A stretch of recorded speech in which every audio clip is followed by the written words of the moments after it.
Hello and welcome back to MrMaChONaCHOMan. My name is Joe. Drink of the day was milk. OP17 is releasing today, and I still haven't made a tier list for this set yet, so I figured let's go with what impressions I've got so far. This may well change, and in the last week, my opinion has changed quite significantly because of the Fishman Mihawk and the Robin glow-ups just within the last few days. As these sets are now coming out at the same time, all across the world, it's going to be way harder to ascertain actually what is the best deck before we have, you know, the 2 months of the format. Just a reminder, the Sleeve Chief Summer Sale is still on until the end of this week.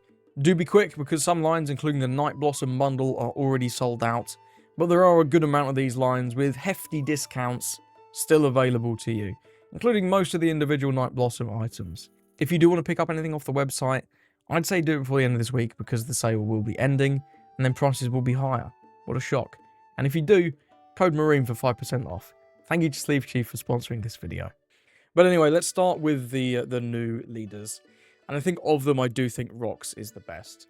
This deck has access to so many different options. You have stun, you have power down, you have removal, you have go wide strategies with the Rocks.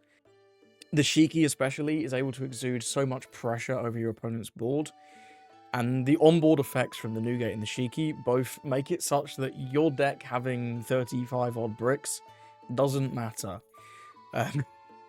In addition, you've got the alternate wing con of John plus the event. I'm not personally a huge fan of it, but it's no doubt, like, decent, right? People are going to have success with that combo, and it can steal you games if your opponent doesn't have the removal for that John. The one biggest weakness, I think, of Rocks going into this format is the Mihawk matchup, and I do have Mihawk as the best deck. I might not have a week ago, but with the Fishman build, man, I think this deck does still have tough matchups, but it feels like so many of your more difficult matchups, like Kaido, for example, are just so much better for Mihawk now. Now that you're able to actively remove big characters, it's so good, man. The combo with the Shanks and Dekken is just disgusting. I don't know if something should be done about it. It feels that way at the minute. Give it a couple weeks. Let's see if people come up with counters to this. And I think there are still some decks that Mihawk does or can have a tough time dealing with. Lin Lin's one. But even your worst matchups, the Dekken can just overcome it, right? If you're playing against a Lin Lin, one of that deck's biggest flaws is it can sometimes struggle to find the 10-cost Lin Lin. So if they play one, and then you Shanks, Dekken, Luna, get rid of the Lin Lin, if they don't have another Lin Lin, they're in a lot of trouble, right? They're in a lot of trouble. They don't have that second Lin Lin. So I don't think Mihawk particularly has any horrendous matchups now. Maybe there's some rogue stuff that I haven't tested into just yet.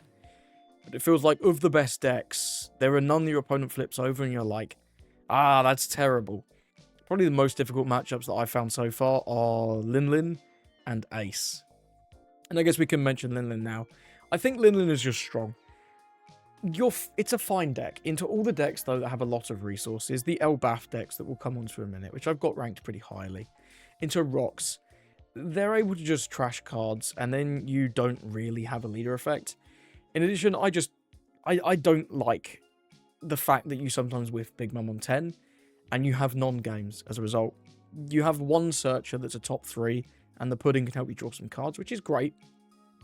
The rest of your consistency comes from cycling through life, and into decks like Rocks and Elbaf Luffy, you are not cycling through life because they're not healing you.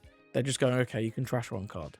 If you hit my one thing, I might be a little bit upset about it, but these decks draw so many cards that on average you're going to hit something irrelevant, and they can overcome that -1 resource kind of a lot easier than you can.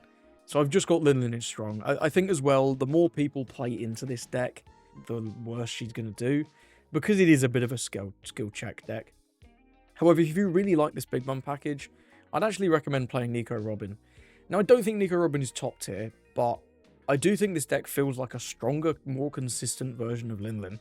You're less annoying for sure, because you're not healing constantly, but you're sort of forcing them to trash cards anyway with the banish. Either they let their life go, which is the correct decision a lot of the time, or they counter out early, and then they have no cards in their hand, so you're able to use your Big Mum Pirates that pop out of life to pressure their board, and make it such that they eventually might either whiff plays or just run out of options, and then you can sweep through them in a couple turns with a big board for the Big Mum Pirates. Now, this deck does have its weaknesses, though. You are a lot more flimsy in the early game than Big Mum. Sometimes decks like Red Black Sabo can actually just aggro you down. And you just die on like your 10-don turn, which feels kind of bad when it happens. And you are still weak, just like Big Mum is, to having that Big Mum removed. But I genuinely think you're more consistent at seeing the Big Mums as well, because you have the 1-cost Pudding, and you have Gum Giant, to be even more draw and search. And I've been having more success with this deck than Big Mum into most matchups. I do think some of the decks with a ton of resources can be pretty tricky. Black Luffy in particular, I find pretty difficult with Nico Robin. And Mihawk, if they're able to survive and then Shanks decken your Big Mum, if you're not able to follow up with another one, or if they're able to decken that second one as well, it can get pretty tricky. And Rocks with the resources can sometimes be difficult as well. But I do think Robin is very, very strong. And whilst I think she has some of the same things as Big Mum, where it's a bit of a skill check for your opponent, I think this is just generally slightly higher power level than them. I'm now realizing we didn't talk about Kaido. Kaido is my favorite deck at the minute. I really like this deck.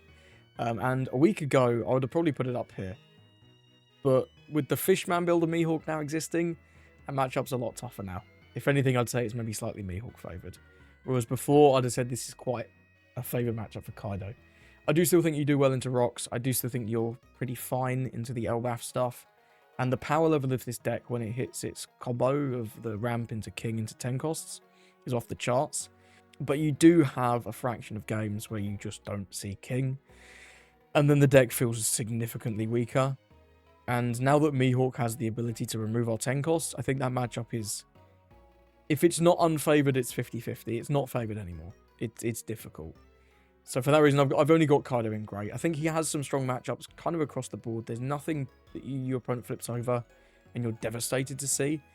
Maybe Linlin. Linlin can be pretty frustrating. But if you're able to remove those Linlins, you can do some stuff there even. But yeah, between these slight inconsistencies and now the worst Mihawk matchup, I've got him in tier 2. The other OP17 decks, I think both Shanks and Newgate are just worse versions of better decks. Shanks, I think, is just worse. Mihawk, they are slightly different. I'm fully aware Shanks is more of a rest and slow deck, and he can actually have a slightly better time in some of the Elbaf stuff as a result. But you can't use Luna after you Shanks, which means you can't just cheese Rocks for no reason, and you can't just cheese all these other decks. I think Mihawk having just access to Luna, as well as that funny extra 1000 power against Rocks and Shanks and other Slash leaders, he is just a better version of Shanks, unfortunately. And Newgate, whilst I think he is solid, I think all the OP17 leaders are at least solid. And I would not be surprised to see people get like the top 32, something with Newgate. I don't think he's at the same level as these decks. And I don't think he's the same level as Ace. I'm going to put Ace in great. I'd probably put Ace here.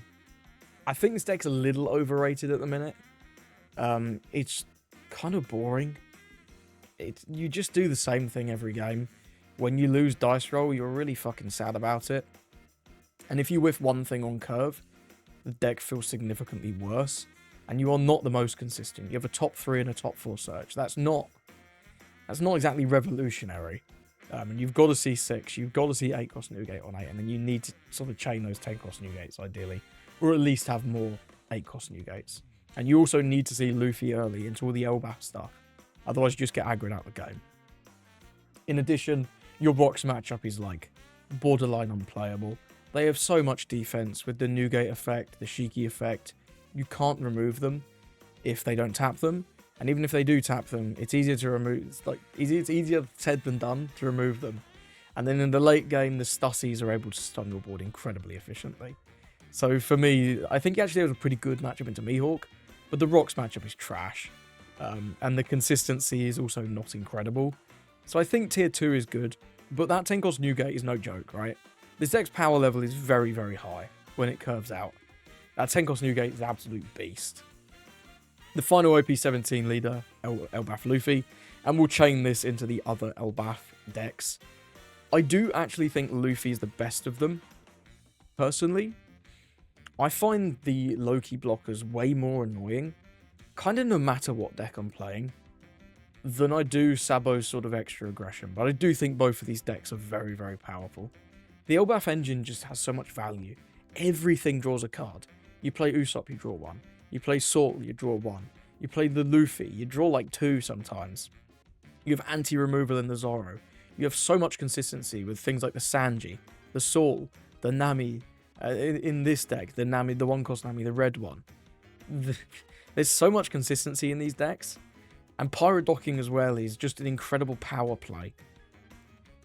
But I think they just come a little bit short, especially now that the Deccan exists. Before the Deccan, your Loki blockers were just sort of unreachable for Mihawk and for most decks in general. 11k is crazy, and you clear up a bunch of trash on the board, which is good. But now that Mihawk has the Deccan, they're able to actually remove your 12 costs, and for both of these decks, but especially Sabo, having your 12 costs removed is a pain in the ass, because then you've got to play another one. And whilst Loki's great on 6, you don't want to be playing a Loki on 10. You just don't want to be. That's really slow. So I think that is the biggest reason I've got neither of them in top tier. And the reason I have Sabo lower is just because his Rocks matchup is bad. Sabo has a bad Rocks matchup, whereas I think Luffy has a slightly favoured matchup into Rocks. Although, maybe if I'm playing into better Rocks players, maybe that's not the case. I'm not sure yet. It's still very early in the format, but I'm finding this matchup a lot easier with Luffy than with Sabo. Sabo is also just a little bit more awkward with the Giants, because you do need those 12 costs on the board. And whilst Luffy can use like the Rodo and the Gerd as backup plays if he's not able to find Saul or Loki, Sabo can't. So like in the late game, if Mihawk clears your Loki, Luffy can go, okay, I'm going to play the 8-cost Luffy and we'll just play a Gerd. Is it as good as maybe some of the other 2-costs I could summon? Maybe not, but then I don't have to play a Loki. Whereas Sabo does have to just sort of pause the game and play a Loki and not really have the same aggression as he would have done on that turn otherwise. I just think Luffy is a little bit stronger, but I know people will disagree with me on this one. I think it's just personal preference at the moment, maybe a little bit. Black Luffy and Lucci, I think, are just both worse versions of these. I think Black Luffy, I'd probably put the bottom of strong. Being able to use the Pirate Docking and have that be a 12 cost is actually really quite cool.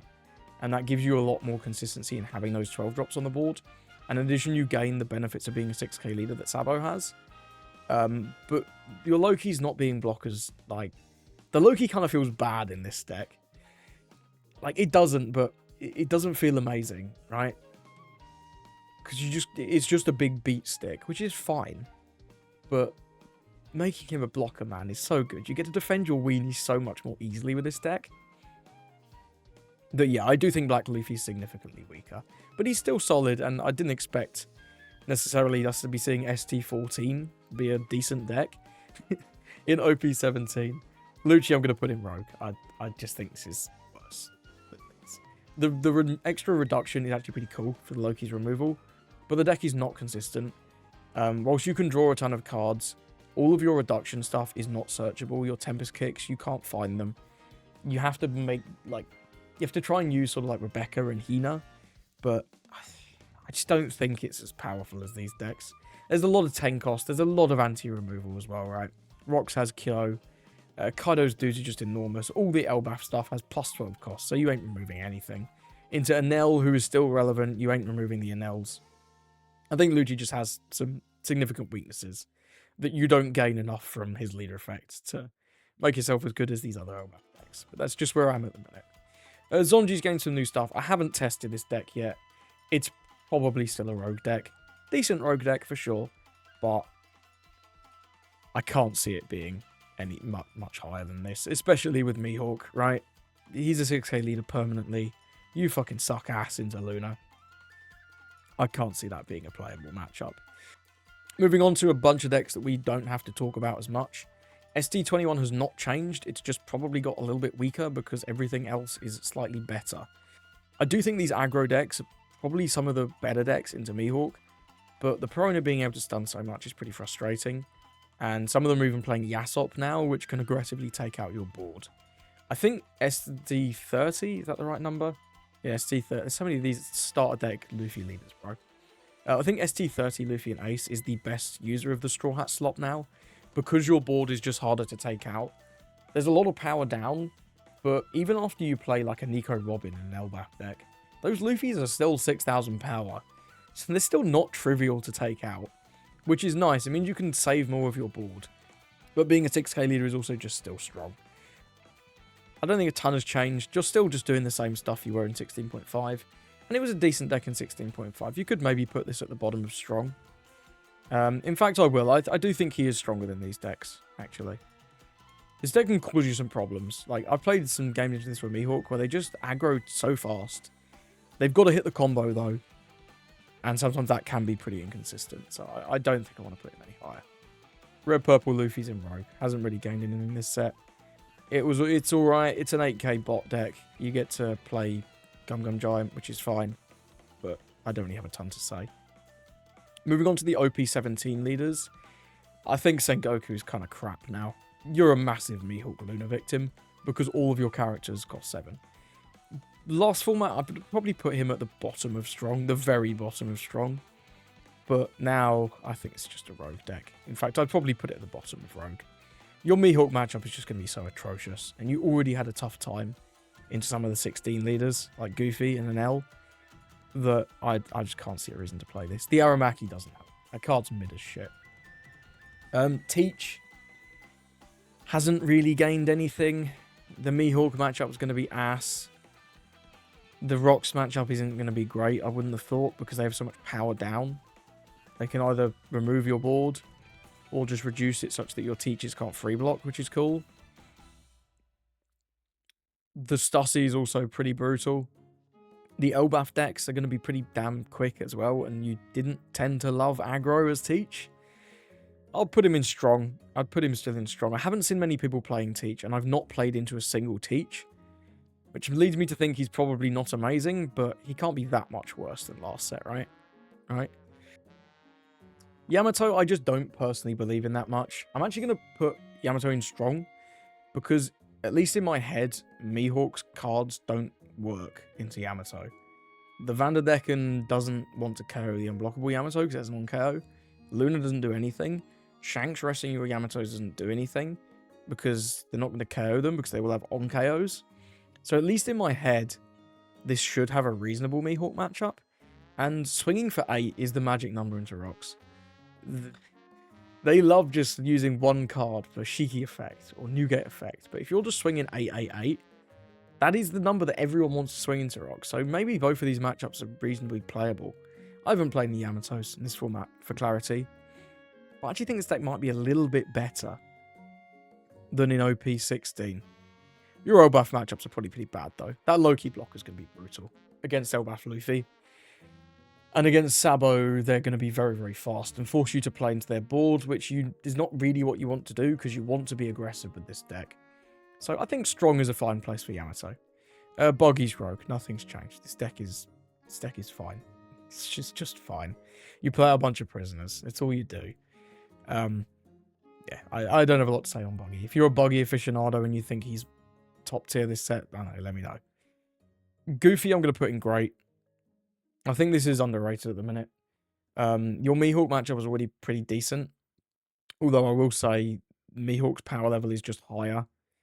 Now, obviously the Shanks Luna is just going to obliterate you if they get there. And that is a big if, but with Perona stunning 2 things, some of them including the Yasop now that can actively remove your board, and the Odin, just the amount of draw, I think this matchup's going to be slightly worse than it was before. And the Rocks matchup felt close. The Rocks matchup felt close from the few games I've played. I feel like the better the Rocks player, though, the harder it's going to be for Goofy. They have so many options in the early game to slow Goofy down. And then once they get to their late game, their swings are just so big, they're very hard for Goofy to counter efficiently. But I do think this is probably still one of the best aggro decks, at least weenie aggro decks in the format. This is definitely going to be a little bit of bias on my opinion, but I still think Enel is really good. The fall-off of Nami, which we'll get to, I guess we'll put her in as well. I think Nami was already falling off in 16.5, with Mihawk just being a really good deck, and that being a very, very difficult matchup for Nami. But I think Kaido being able to spam out 10 costs is not going to be great for Nami. And Rox's characters all just being very, very large with those vanilla stat lines is going to be another pretty difficult matchup for this deck. So as a result, I've got her down in strong. It's sort of at the bottom of strong. And I think I'm going to put Enel right at the top of great. I don't know if I'd say it's quite as good as these two. The Mihawk matchup is close. I think slightly Mihawk favoured. The Odin's a big deal. But Luna isn't that much of a big deal, so long as you can keep those Varis. That is an if, but for good Enel players, I think they'll find the Varis at the right time. And the amount of removal you still have access to is brilliant. Gamma Knife, Divine Departure, L4, Mama and you have all the tricks in the book to get around all the removal protection in the world. Like, from rocks, you don't care. And also, they have printed a lot of weenie hate. A lot of it isn't getting played that much. So, I really do just think Enel is still going to be a very good deck. I don't think your matchups into the Elbaf decks are that bad. Kaido could be a little bit annoying because that king you cannot get rid of. He's just going to sit there and swing. And they're able to remove your Enels with the Kaido if you don't have Vari. Again, maybe you have Vari and then they can't remove your Enels with the Kaido. But I think this is probably one of your more difficult matchups. But you're still going to be good into Goofy. I think the Mihawk matchup is still close, and I personally do think he is slightly favoured into Rocks.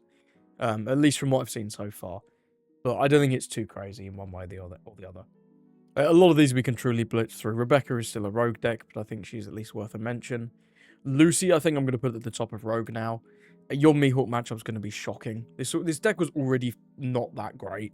But your best matchup was Nami. That's not going to be very present anymore. And you play a 7. Your key card is a 7 cost. It's just going to get rested and lunared. And Rox is able to reduce it to 6k with the Chigi. So it can't even block anything. I just don't think this deck is worth playing anymore, really. Unless you just really like it. And you might see the odd Lucy maybe get like a top 64 or whatever. Krieg is definitely rogue. I'll probably put him around here. It's fine. Everything's just so big, man.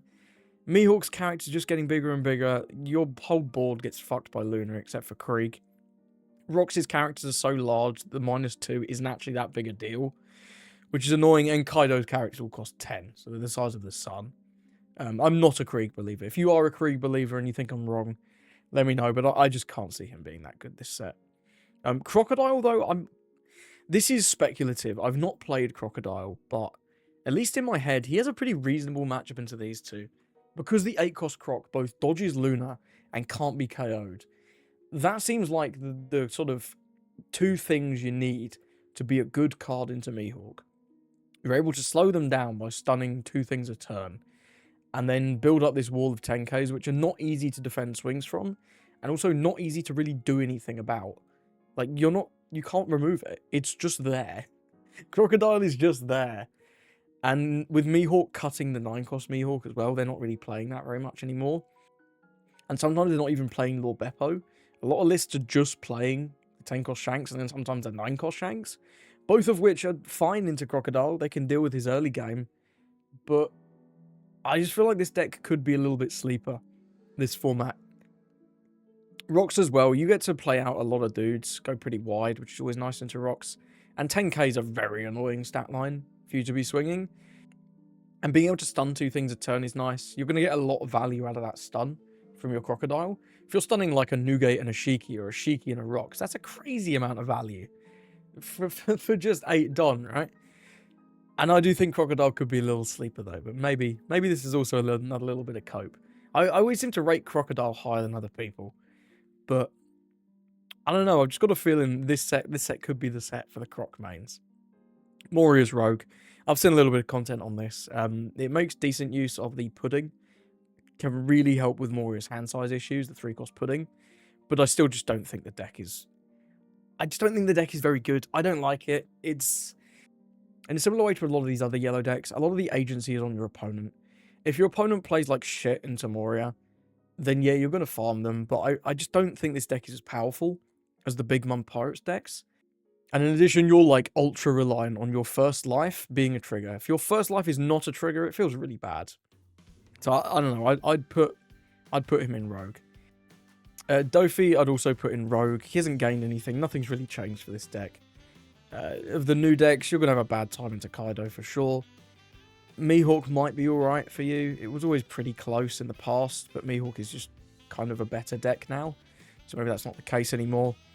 Your Rocks matchup I can't see being great. They have so much power down. It's going to be really easy to control your board. And if Doflamingo does not have a board, it's very hard for him to play the game. He can also be somewhat tricky into aggro decks, so I can see the Elbaf stuff being maybe a little difficult.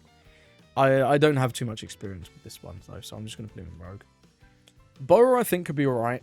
Again, you're going to be a bit of a Luna victim, but having a bunch of dudes that nobody can deal with is strong, and the biggest issue Boa had in the past was big leaders, of which there are far less. Sabo's at 6k, but 6k is not that bad, because of the Gorgons, can just make everything a 6, so you can at least still pressure Sabo.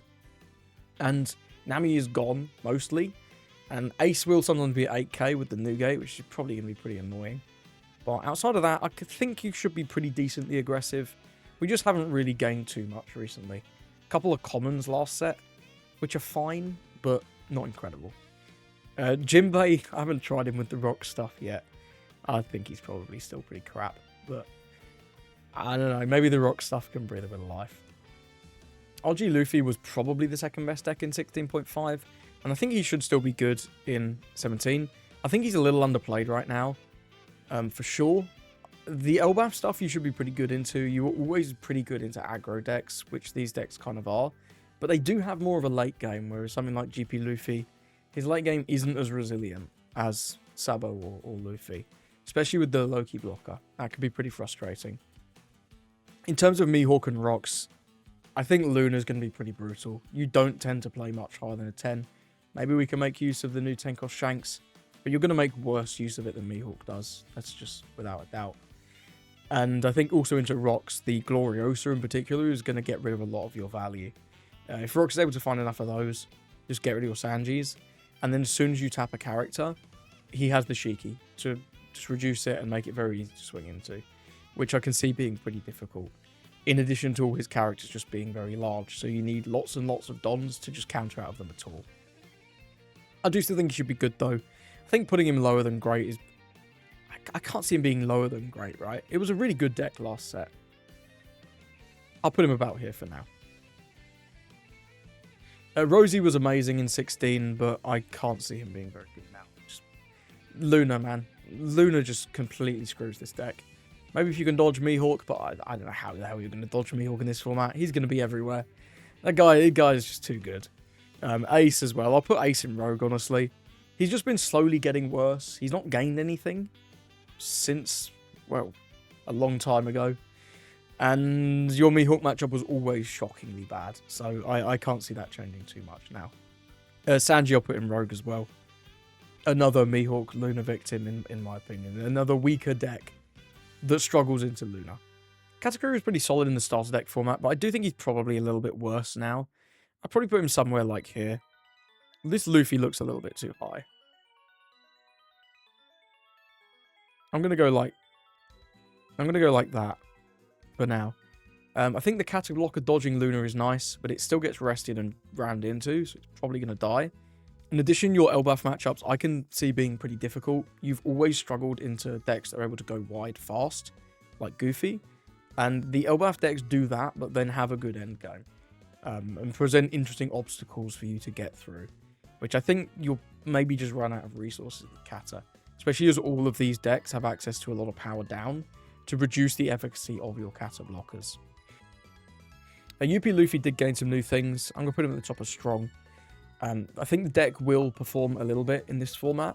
We've already seen him doing right in a couple of Shinra's Cups. Did win one just the other day, beating like 5 Mihawks, which was kind of wild to see. I watched the finals and I think the Mihawk beat himself a little bit. But it happens to the best of us. However, I don't think I want to put UP Luffy any higher. He still has some consistency issues in that you have to see the ramp very early. And you can still get aggro down. If you don't find sort of Roger off your first Sanji, you're in a lot of trouble. So I think top of strong is fine. In addition, if Mihawk does start playing like Lord Beppos, that's going to be rough. PB Luffy I've seen a little bit of hype for. I just don't think it's very good. I've seen people playing like a mismatch of some of the ramp stuff with the Elbaf cards, and it just seems like a conglomeration of good cards with a leader that doesn't really benefit that much from them. And speaking of crap, there's King. This leader still sucks, man. I put out a video on him. I had a little bit of hope, man. Had a little bit of hope for King. But yeah, this deck still sucks. Pudding's alright. I played a little bit of Pudding. And being able to use the new Big Mom cards in combination with 8-cast Kato is cool. I do think she's kind of just worse Robin, because you don't have Giant. And the Big Mom locked cards aren't amazing. Like, they're fine. But having Giant is just kind of crazy. And the Banish is really useful on this card.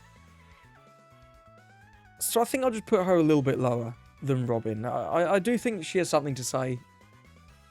And the combos that you can do with things like 2-Cat are cool. You can pull off some cool combos, but yeah, I'm not as huge on Pudding as I am on Robin. Foxy's still rogue. The Kaidos are cute. You can ramp a few Dons back. You get a big blocker. Maybe you play the removal one. You get a bit of removal. Can be slightly easy to defend your Foxies, but like, come on, man. These decks are just too good, especially Mihawk. Mihawk matchup's bad. They'll just shanks your board, deck in your Kaido, and then jam the shanks into your Foxy, and your Foxy's gone. Your whole board just gets removed. It's too difficult, in my opinion, for Foxy.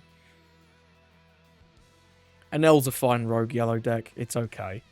I don't know who's still playing this guy, man. It's just boring as fuck. You just use every random slop package slightly worse than the leaders they're intended for. You saw Blackbeard slop. You've seen Thriller Bark slop. Now you're seeing Big Mum slop and L. I don't know. I couldn't see myself ever playing this deck. It's not... I don't know. It's not very fun, in my opinion. Purple Luffy's alright. Every so often when we get new generic purple cards, you can wheel this old Unk out of the retirement home. Give him a go. But I think he is just worse than all the better purple leaders. I don't really see a reason to play this over Kaido, other than you just miss purple Luffy. Gum Gum Giant's cool, but this leader effect is insane. This leader effect is very underwhelming. GP Luffy, I've not personally tested, but someone always does alright with it. Every single format, someone gets a top 64 with GP Luffy. It just happens. It's not consistent. It's not that powerful. But someone pops off with it, and then they get a top 32 or a 64. It's the GP Luffy way.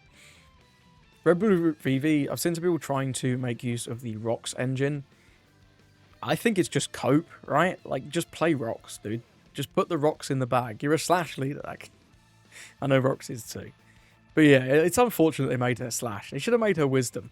Then at least she wouldn't, like, have a really rough time into Green Mihawk. Or at least... Maybe you still would. Maybe you wouldn't have as rough of a time to Green Mihawk. Bonnie's a 9k bot, but Mihawk's an ass matchup.